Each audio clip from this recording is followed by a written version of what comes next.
नहीं, लेकिन आमतौर पर बात यह है कि जिस तरह की प्रजा होती है उसको उस तरह का राजा मिलता है।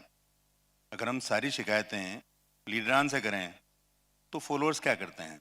वो उन गलत लीडरान को फॉलो क्यों करते हैं? अच्छा, आप एक बात बताइए, आपके पास दो चॉइस है।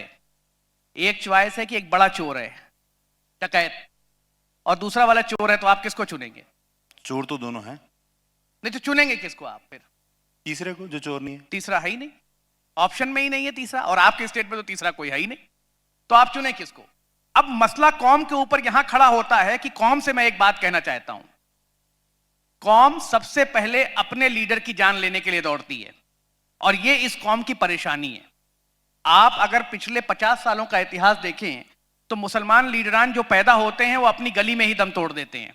उसकी वजह है कि उनको सबसे कम सपोर्ट खुद की कौम करती है, और इस चीज को खत्म करने के लिए कौम को भी सोचना होगा। दूसरी बात, कौम मुशायरा, बिरयानी, कोरमा, रोटी, दावतें, क्रिकेट टूर्नामेंट, कंचे, गोली, इनमें मसरूफ है। उसको मत जगाइए, और अगर आप जगाएंगे तो फिर वो देवबंदी, बरेलवी और अहले हदीस में बट के उसमें मसरूफ हो जाएंगे कि उनकी वाली शेरवानी काली है और मेरी वाली सफेद है। आओ इस दुकान में आओ, आओ उस दुकान में आओ। लेकिन कौम किस चीज पर पीछे है? कौम एजुकेशन की बात करनी, आप करिए एजुकेशन की बात। मैं बताऊं आपको, पढ़ो संविधान ने, हमने एक मुहिम चलाई है वॉलंटियर्स अगेंस्ट हेट से, जिसमें हम चाहते हैं कि बच्चे जो है कुछ बेसिक संविधान जाने, जिससे अगर उनके घर पे पुलिस आ जाए तो वो कह सके ये संविधान में है और ये नहीं है। अगर उनके घर में किसी के ऊपर एफआईआर हो जाए तो वो थाने जा सके, अगर उनके साथ कोई जुल्म हो जाए तो वो एफआईआर कराने जा सके। उस पढ़ो संविधान को पढ़ने के लिए मैं हर मोहल्ले में 5 बच्चे ढूंढ रहा हूं।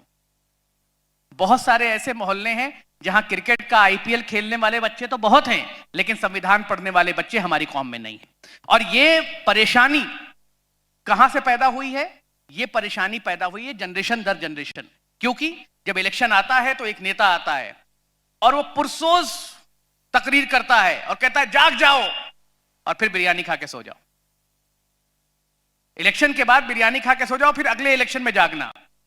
तो मसला ये है नहीं, लेकिन इसमें एक बात यह है कि जब आप किसी ऐसी कॉन्स्टिट्यूंसी से देखेंगे कि जहां पे मुस्लिम कैंडिडेट के जीतने की कोई इम्कानात होते हैं, वहीं पे उसी को हराने के लिए हमारी ही कौम के 15 लोग और खड़े हो जाते हैं।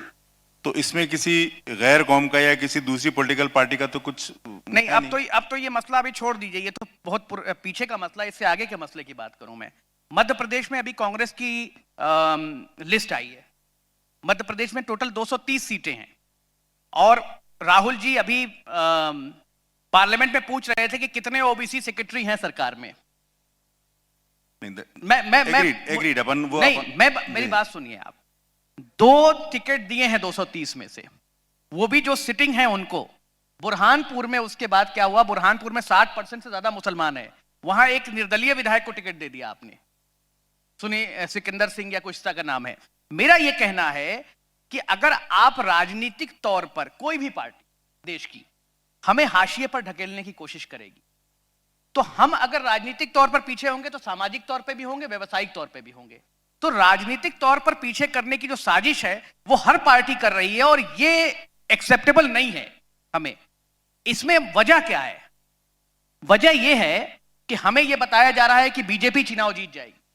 आप ऐसा क्या कर रहे हैं कि समाज की आपस की मिठास बढ़े, लोग एक दूसरे से मुत्तफिक हों, मोहब्बत करें? देखिए, वॉलंटियर्स अगेंस्ट हेट किसी एक मजहब का संगठन नहीं है। हम हर जात और हर बिरादरी के लोगों को, हर मजहब के लोगों को इसमें लेते हैं। और अब तक वॉलंटियर्स अगेंस्ट हेट ने 6 महीने के वक्फे में 50 से ज़्यादा सेमिनार्स किए हैं। हेट क्राइम के खिलाफ अब तक हमने 100 से ज़्यादा एफआईआर्स कराई हैं। 2000 से ज़्यादा विक्टिम्स को हेट क्राइम के हमने लीगल एड दिया है। 7 स्टेट्स में हमने यूनिट फ्लोट किया है, और अगले 1 महीने में 3 स्टेट्स में और हमारी यूनिट फ्लोट हो रही है।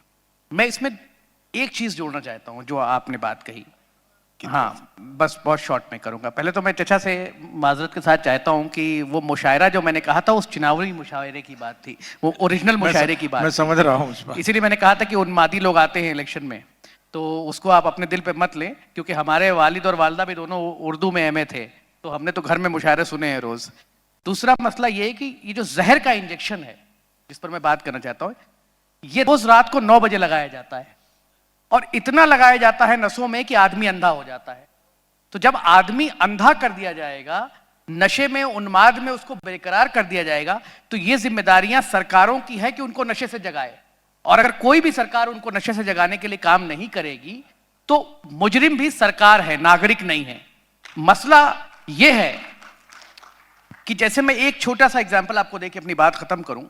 एक बच्चा था, इसका नाम था अर्जुन मेघवाल। उस बच्चे ने एक ऊंची जात के मास्टर के मटके से इसी राजस्थान में पानी पी लिया और उस बच्चे को पीट पीट के मार डाला गया। अब आप बताइए उसमें पुलिस क्या करेगी, उसमें एक लिटरेचर से जुड़ा हुआ इंसान क्या करेगा, या एक सोशल जस्टिस वाला इंसान क्या करेगा? जब टीचर ही शैतान बन जाए तो सबसे पहले इस नशे को रोकने की और इसके खिलाफ एंटीडोट देने की जरूरत है। लेकिन दुकान नहीं होनी चाहिए मोहब्बत की। मोहब्बत कहीं बिक नहीं सकती।